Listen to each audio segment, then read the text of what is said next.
राधण में इकबाल मंगन हाजी रिपोर्ट मूजिब राधण में वापरा जे निष्कारी मुलाजमन के जबरी रिटायर करण की पॉलिसी के खिलाफ वापरा हाइड्रो इलेक्ट्रिक लेबर यूनियन पारां राधण में एहतजाज रैली कढी वई। चेयरमैन नियाज़ अहमद भुट्टो, इमदाद अली चांडियो, आसिफ अली मल्हा, अब्दुल सत्तार पीरज़ादो ऐं शाहिद हुसैन लाखे जगवाणी में वापरा हाफिज़ राधण खां राधण मेहड़ रोड ताईं एहतजाज कयो वियो। मुज़ाहिरीन नारेबाज़ी कंदे चयो त जबरी रिटायरमेंट ऐं निष्कारी मुलाज़मन सां ज़ुल्म आहे, जंहिंखे फौरन बंदि कयो वञे, ॿी सूरत में एहतजाज खे वधीक वधायो वेंदो। जंहिं त अॼु असां पंहिंजे क़ाइद साईं अब्दुल लतीफ़ निज़ामानी साहब जे चवण ते ही जेको प्राइवेटाइज़ेशन कनि था उन जे ख़िलाफ़ एहतजाज कयो आहे। असांजो इदारो जेको आहे मुनाफ़ा बख़्श इदारो आहे ऐं असांजो कमाई वारो इदारो आहे, असांजे मज़दूरनि जो इदारो आहे।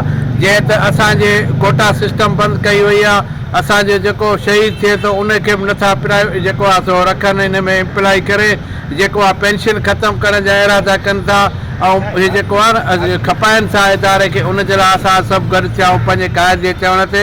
हीअ त असांखे हिकु ॾींहुं सॾु मिलियो आहे, पर जेकॾहिं महीने जो मिलियो ऐं जेकॾहिं जान जो नज़रानो ॾियणो पियो त बि ॾींदासीं ऐं असां पोइ ते न हटंदासीं। जेकॾहिं असांखे ॿियो हुकुम मिलियो, भली इस्लामाबाद डी चौक हुजे, भली असांजो जेको आहे सो कराची लाहौर इस्लामाबाद हुजे, जिथे वञिणो पियो वेंदासीं, पर प्राइवेट करणु न ॾींदासीं।